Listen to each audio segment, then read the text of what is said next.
This is going to be a story time of how me and my friends waged war on the nastiest girls at my high school. After watching all of the parts, you get to decide who won this war. And just a heads up, this will probably be the nastiest story time that I've ever posted. Let's get right into it. So at my high school, there was these group of girls that would keep themselves dirty so they could get attention from the boys. They would never take showers. They would always come to school stanking. It was so bad to the point where if you were in class with them, the teachers would have to open up all the windows and leave the door wide open so the smell could drift out. Like, it was that bad. You really could have passed out. The school went as far as holding an assembly about how important hygiene is, just because of these girls. Now, these girls stayed together as a clique, and they were on the track team, and me and my friends were also on the track team. Our coach encouraged us to take showers after practice, but she couldn't force us. But she made it clear that she wanted us to take showers. Those girls wouldn't take full-on showers. They just get in the water for like 5 seconds and then get out. So one day, me and my friends decided that all those girls were in the shower, we were going to pour soap and shampoo all over them, like for part 2.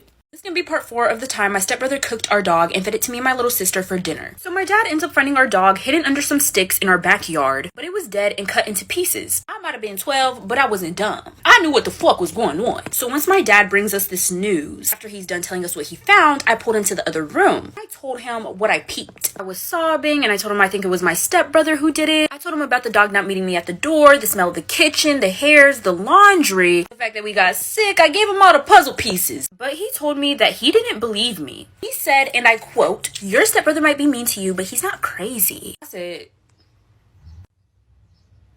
because it's right there. It is right in front of you. Like, the evidence speaks for its fucking self. I ain't gotta say too much. So my dad ends up not doing anything to my stepbrother. He faced literally 0 consequences. I'm 19 now and I don't talk to him anymore. Till this day, I 110% believe that my stepbrother did it. This is gonna be part 2 of how my stepbrother killed our dog and fed it to me and my little sister for dinner. So like I said, I got home from the grocery store and our dog didn't run up to the door like she usually did. I didn't think much of it, and then I smelled something coming from the kitchen. What could he possibly be cooking if there's no groceries? And no, I didn't automatically think, oh, he's cooking our dog. Just hold on. Whatever was cooking on the stove smelled like shit. It made the whole house stink, but like I said, I didn't think too much of it. Now that I think of it, I heard the laundry machine going, and my family had a set schedule for laundry. Like, we never did laundry off schedule, so that was kind of weird. My parents are just very organized people, besides the point. So I go upstairs to wake up my little sister, and I see my stepbrother pass me and go down to the kitchen. An hour or so goes by, and he calls us downstairs and says dinner is ready. All he did was boil some corn, give us canned peas, and some slab of meat. The meat was burnt, by the way, but I guess food is food. So we started eating this atrocious meal, and all I could think about were these tiny little hairs that just kept going in my mouth. I kept pulling pieces out my mouth. Mind you, this hair had no color. It was burnt. Now, our dog loved to eat dinner with us, but she was nowhere to be seen. I started looking for her, and I realized that she's missing.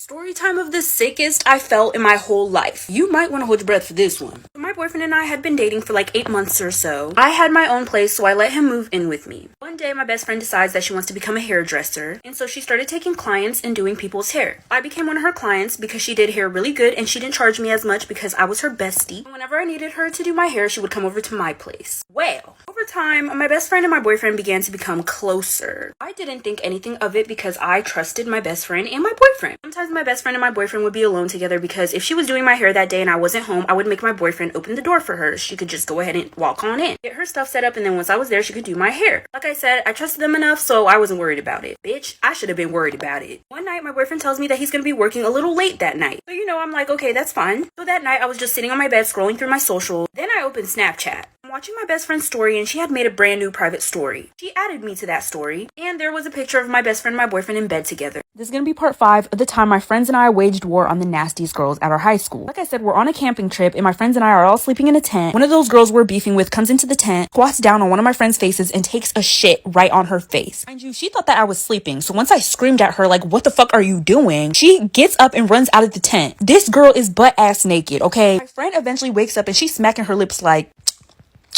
"What is that taste?" And I'm telling her, like, do not swallow. Whatever you do not swallow. And I'm like, girl, it's just some chocolate from the s'mores we made earlier. I was trying to get her not to freak out because she was going to mollywop Miss Butt Naked Nasty. She eventually figures out what it is, and she's like, is this some type of sick joke? And so I'm telling her, no, bitch, who the fuck do you think I am? So I run out the tent, and then I see one of those girls, like, fast walking towards the woods, and she's looking behind her, and then she sees me. So I start running after her, and she starts dashing through the woods. I'm cussing her out like, bitch, you're fucking nasty. Fuck is wrong with you? Eventually, our coaches hear the noise, and they wake up like for part 6. This is part 2 of how I almost drowned someone's baby. When this was happening, I was on my phone, so I was distracted. I looked down in the pool, and I see that the baby is drowning. I don't really know how to explain the way that my heart skipped a beat at this exact moment. Like, my heart was beating regularly, and then all of a sudden it skipped 2 beats at a time. My ass was in my forehead. Immediately dived down into the pool, took out the baby, but the baby was suffocating. Now listen, I never did CPR, but God blessed me with those skills in that very moment. I was able to keep myself calm and did CPR on the baby and was able to get it to breathe again. I did not tell nobody shit about this. I didn't tell the parents. The baby is fine. I really should have told the parents, because what if it did cause a health issue? But from what I've seen, the baby's fine. Yeah, I didn't tell them what happened, but I quit babysitting because I felt guilty. They haven't said anything about their baby dysfunctioning, so the baby is fine. Just because of this, I pulled myself out of babysitting, and I'll never babysit ever again because I'm clearly not responsible enough.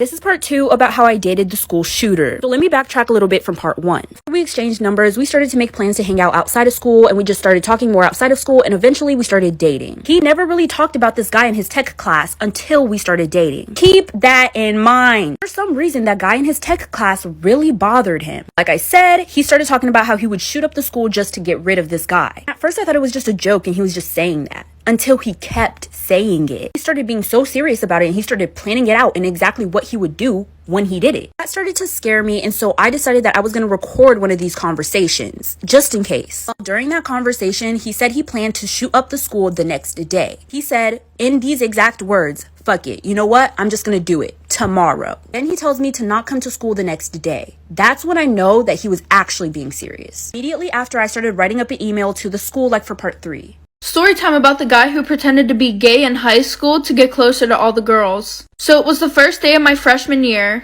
and at lunch this guy came and sat with me and my friends. And we were super confused because he was like one of the popular boys. And we were like, "Oh, why aren't you sitting with your friends?" And he's like, "Oh, because ever since I came out as gay, they don't want to be friends with me anymore, and they're being super mean to me." So we felt really bad, and we started getting to know him, and he was actually a really cool person. So we started inviting him to our sleepovers and everything like that. And because he was gay, we felt really comfortable getting dressed around him, talking about things that we wouldn't talk about in front of anybody. So like 2 months go past, and at this point he knows so much about us, like stuff that nobody else knew. Like, he even knew that one of my friends was born with both private parts, which is something that she never told anybody except for me and the girls in my friend group. Well, we're all on FaceTime the one day, and my friend goes, "Oh, have you ever seen boobs before?" And he goes, "No." So we all lift up our shirt like for part 2. This is why it's better to have one friend that you hang out with regularly instead of having a big group of friends. And trust me, you're going to want to listen to this story time. So when I was a sophomore in high school, I was kind of going through an identity crisis, and low-key still am. I went to a predominantly white school for the majority of my life. So let's just say I was extremely whitewashed. It was one of those times in my life where if a white person said the N-word around me, I would just laugh. Not because I didn't know it was wrong, but because I wanted to be accepted and I wanted to be like everybody else, and I seeked validation. Sophomore year was really when I started to become who I am today. I wanted to learn way more about my culture and my background. So I started becoming friends with people from other schools that are more diverse. Eventually, I met this group of girls, and I thought these girls were going to be the sweetest girls I would ever meet. Now, this friend group was serving flavor. I'm talking diverse to the T. One night, we decided that we were going to spend the night at one of the girls' houses. Let's call this girl Sally. I kept getting lost on the way to Sally's house, and I thought it was because I didn't know the area that well. Keep in mind, that's what I thought was the reason. I get there and we watch like 4 or 5 movies before I end up falling asleep. And when I wake up, I was in a room full of grown-ass men staring at me.